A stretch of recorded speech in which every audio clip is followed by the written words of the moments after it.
شوية أصوات كده سمعناها تفتح نفسنا. تعالوا نشوف الفطير المشلتت الصح المقرمش من بره، والتوريقات والطراوة وزبدة بيدوب من جوه.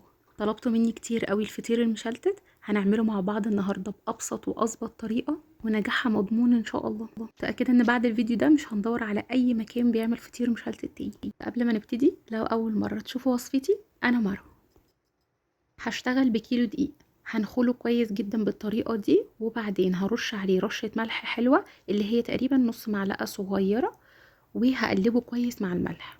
مقدار المية بتاعي نركز فيه، مقدار المية من 3 كوبايات ل3 كوبايات ونص مية.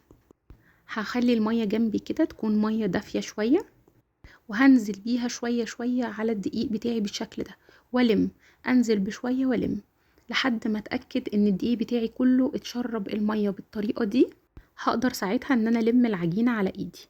بس طبعا هنزل الاول ب3 كوبايات مية واشوف العجينة بتاعتي هتحتاج النص كوباية التانية ولا لا. عشان كده بقول المية ننزل بيها تدريجي والم. قوام العجينة ان شاء الله هيكون مظبوط معانا جدا، مش هتكون طرية قوي ولا هتكون ناشفة وماسكة نفسها قوي. هي هتكون ملزقة شوية كده في الاول علشان المية كانت دافية.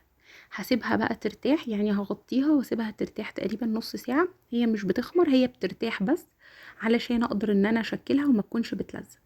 هدهن ايدي بقى كده بشوية زيت، والكاونتر اللي هرص عليه الكور بتاعتي، وابتدي اقسم العجينة. طيب انا بقى هقسم العجينة ازاي؟ هعملها كور كده تقريبا اكبر من الليمونة الخضرة بشوية واقل من الليمونة الصفرة شوية. ده على حسب طبعا برضو الصينية اللي انا هشتغل فيها. انا هشتغل في صينية مقاس 35. طب انا لو هشتغل في صينية مقاس 30، يبقى هعمل الكور بتاعتي على قد الليمونة الخضرة. هخلص تقريص العجينة بتاعتي كلها بالشكل ده، وهغطيها بستريتش ريب كويس جدا. اسيبها بقى ترتاح ساعة تقريبا عشان تكون سهلة معايا في الفرد. على ما احضر المادة الدهنية بتاعتي، انا بحب احط زبدة على سمنة جدا. الزبدة على السمنة بتدي ميكس حلو قوي وطعم حلو قوي للفطير، وتوريقه بيبقى مظبوط. بس بحط عليه معلقتين زيت برضو علشان يسهل عليا الفرد بتاع العجينة. هاخد بقى من المادة الدهنية بتاعتي دي وادهن الكاونتر قدامي بالشكل ده. وشايفين الكور بقى بتاعتي ارتاحت كويس جدا ازاي، بس لازم احافظ عليها متغطية كويس علشان الوش ما ينشفش. وهاخد كورة كورة بقى بالشكل ده وابتدي افرد.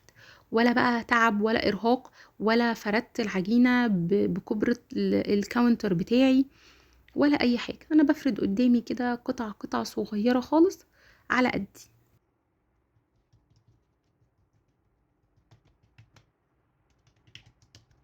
اهم حاجة وانا بفرد العجينة ارققها كويس جدا، يعني ما تكونش تخينة، وما نقلقش لو حتة اتقطعت صغيرة مفيش مشكلة، مع ان يعني قليل جدا لما العجينة هتتقطع معاكم بالطريقة دي. هجيب الصينية بتاعتي وادهنها كويس جدا من المادة الدهنية، واول طبقة خالص بفردها كويس قوي في الصينية. يعني هفردها بالشكل ده في الصينية لحد اخر الطروف كده. دي اول طبقة. واحدة ورا التانية بقى اخدهم افردهم بنفس الطريقة دي واشيلها واحطها على اللي قبلها. طيب ليه انا بقعد اقلب العجينة يمين وشمال كده؟ علشان ادخل الهواء. يعني بصوا بفردها انا من الجنب ازاي، شايفين الحركة دي مهمة برضو عشان ادخل الهواء كده وسط طبقات الفطير بتاعي، واكون مريحة العجينة قدامي. هخلص بقى كمية الكور بتاعتي كلها، وبعدين اخر واحدة بفردها بالشكل ده عليهم وابدأ الفها بالطريقة دي. شايفين انا بدخل العجينة تحت الفهم كلهم كأنهم بقى فطيرة واحدة خلاص. طبعا سمك الفطير يرجع لي، يعني انا عاملة مثلا دي تقريبا 24 طبقة، علشان هي الصينية مقاس 45. اما لو صينية مقاس 30 ممكن اعملها 16 طبقة، يعني على حسب. عايزين اقل من كده كمان ممكن تعملوها 20. هغطيها واسيبها ترتاح نص ساعة، وبعدين هلاقيها بتتفرد بسهولة جدا بالطريقة دي. هفردها كلها من جوه لبره كده في الصينية كلها، وبعدين هسيبها نصاية كمان. وفي الوقت ده هكون بسخن الفرن كويس جدا على اعلى درجة حرارة.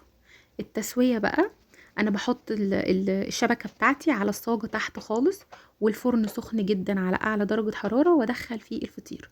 كل شوية هفتح الفرن بتاعي واحرك الصينية كده بايدي. هلاقي ان الفطير بدأ يتفرق الطبقات بتاعته، وبدأ ينفخ كده ويعلى خالص. اول ما بلاقيه اتحمر من تحت، خلاص بطفي من تحت وبايدي الشواية ياخد لون من فوق بالشكل ده. واطلعها بقى ادهن وشها بحته زبده، والف هنا وعافيه على قلبكم.